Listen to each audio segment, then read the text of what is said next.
Hello everybody, this is the King of Pikmin here yet again, and as promised, I'm here with my Injustice 2 gameplay breakdown. I'm just going to go over like anything I found interesting in the trailer and anything I spotted, and I want to talk about, what I saw. So let's just get right into it. I'm going to play most of the gameplay. I'm just going to cut my audio anytime there's gameplay I'm not going to talk over, but gameplay I'm going to talk over, I'm going to put in slow motion, and I'll pause here and there. So let's get into this. You appear feeble. I punch above my weight. So let me start it off by saying it appears as though they brought back the dynamic intros where the characters talk back and forth and have banter, which I am extraordinary. I'm so happy about that because I personally thought that was such an amazing addition to MKX and such a rich story as the DC universe. Having these characters, these well-known characters, talking back and interacting with each other in such a way is going to be phenomenal. We already kind of had it with the wager system in the first game, but not to this extent. So I'm very interested to see what they do with this, but it also begs the question, is the wager system going to return? Because we already have the characters talking before the match. Do you really want them talking again in the middle of the match? I wouldn't mind that, honestly, but we'll just have to wait and see. That's just speculation at this point. The next thing I noticed was actually pretty interesting. Just it has to do with the background of the stage. If you look on the far right, I have it paused. It says Ace O, and then you can see CL. Now, that's very safe to assume that stands for Ace of O Clubs, considering it's a bar, and Ace O Clubs is a bar in the slums of Metropolis, and it's owned by Bibbo Babowski, who was like a former prize fighter, and he's just a huge fan of Superman, and he ended up buying this bar, and he tries helping people as best he can in the slums, and he, like I said, he prizes himself on being like Superman's #1 fans. I don't think he's going to be a playable character. I mean, I would be very surprised. I highly doubt he will be, but I wouldn't be surprised if we saw him in the background, or especially if we saw him in the story mode. So I just found it interesting to know the backstory behind one of the spots. So as Supergirl slams Atrocitus, you can see that there's still some patrons in the bar, like rustling about, which is pretty interesting to see, like actual people in the background of the stage. And you also see a bartender behind the bar, which might be Bibbo Babowski. What do you want, Grodd? Your head on a plate.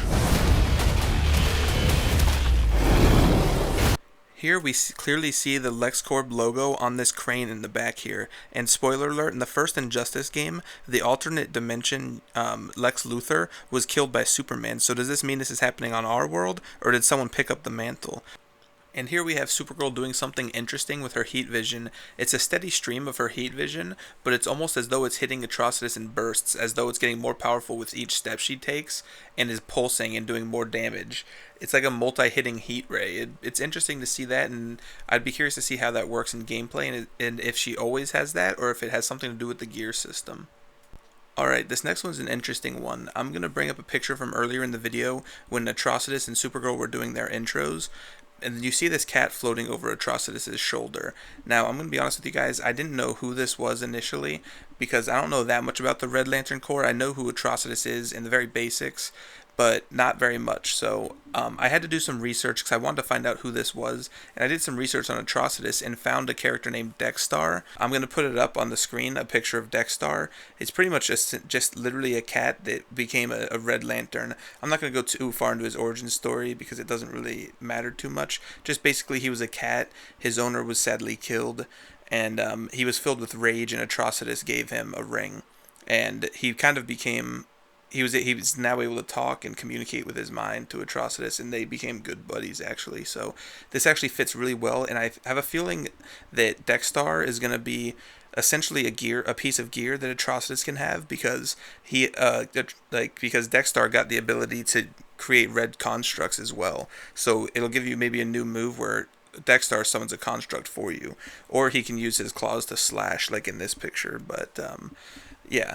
So it's definitely Dex-Starr. I'd be surprised if it wasn't. It just fits so perfectly. Here there's not too much to say. It just looks maybe like this could be Aquaman's throw, because they're stunned and then he knocks them into the air, and then the tentacles grab them and throw them around a little bit. But then Atrocitus tries using an environmental interaction, which is the first time we've seen that. But what I really want you guys to keep an eye on in this is the train in the background. Just remember that train there. I paused it for you guys to see it, and like I said, just remember, I'll talk more about that in a minute. And here we have Atrocitus knocking Supergirl through one of the walls at the ASO Club's diner that we saw and were talking about earlier, which looks phenomenal, by the way. I'm a huge fan of destruction and opponents getting knocked through like certain debris and walls and stuff crumbling. So Injustice 1 I thought did it perfectly, but this one already seems to be doing it even better, which is phenomenal in my opinion. But what I really want to talk about was this van that comes barreling down this back alley in the slums of Metropolis and rams right into Supergirl. On the front of the hood, I paused it, and it says Starr on the front, which makes me wonder if this is like a van that's trying to transport something between facilities, and it belongs to Starr Labs, which is they always working on experimental stuff under the radar and stays away from the government and everything. And maybe that's why it doesn't stop, because it's trying to get this experimental device to... I mean, I know the stage transitions and stuff don't need to have a backstory, but I'm just saying. I think this is hinting at this being a Starr Labs van. So after getting absolutely demolished by that van, Supergirl lands in this train, and if you pause it at the right moment during the transition, you see another mention of Lex Luthor at the top of the train. So that's already 2 mentions of Lex Luthor in one trailer, which I just found interesting. The part where Supergirl was rolling through the train, that was the same train that passed through the level that Atrocitus and her were fighting on with the LexCorp crane in the background, which makes me think that that stage is actually the ASO clubs combined with the construction area where Supergirl and Atrocitus were fighting earlier. We'll get another peek at it later. So I think that's the Metropolis map. Like, those 2 stages are the linked ones.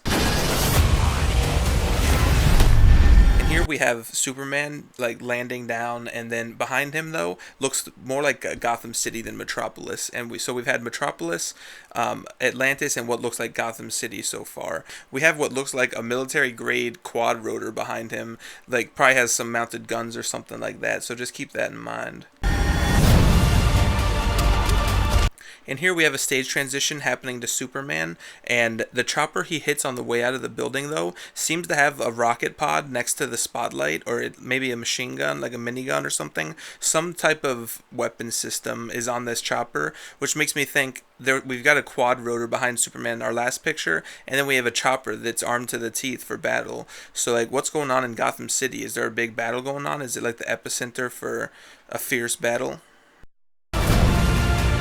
Gorilla Grodd was in my top 5 characters I wanted to see in Injustice 2. Sadly, he was just a background character in the first game, but I'm very happy to see that they've already announced him and they're showing gameplay, especially when I saw him using such brute strength earlier in the trailer, but now he's taking a different approach and using his psionic abilities to take over Atrocitus' mind and make him hit himself, which could possibly be a piece of gear. Perhaps he has like a more brute force fighting style, but then there's gear options for you where he can use his psionic abilities more effectively, like take over the opponent's mind from full screen and make them hit themselves, things like that.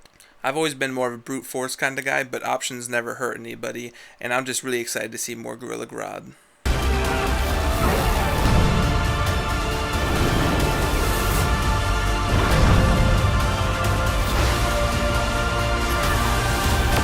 And here we have another interesting part, because Aquaman gets flung into Black Manta.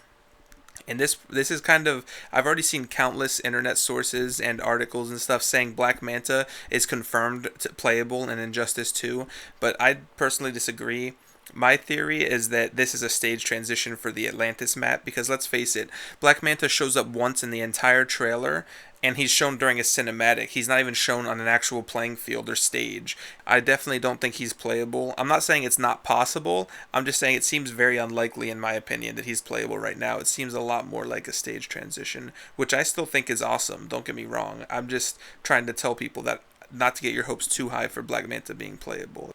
And here we have what appears to be Atrocitus' super move. It looks like he summoned like a red construct and impaled Superman with it, and that's probably why Superman, when he gets punched, is able to stick to this pillar so long.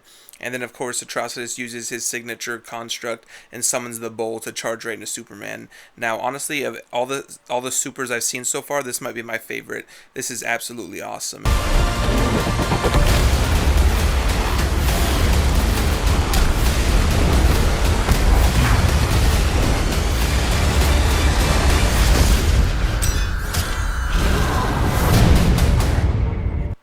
Thanks so much for watching, everybody. I hope you enjoyed this breakdown. I tried to find as much as I could, and I hope I pointed out some things for you guys.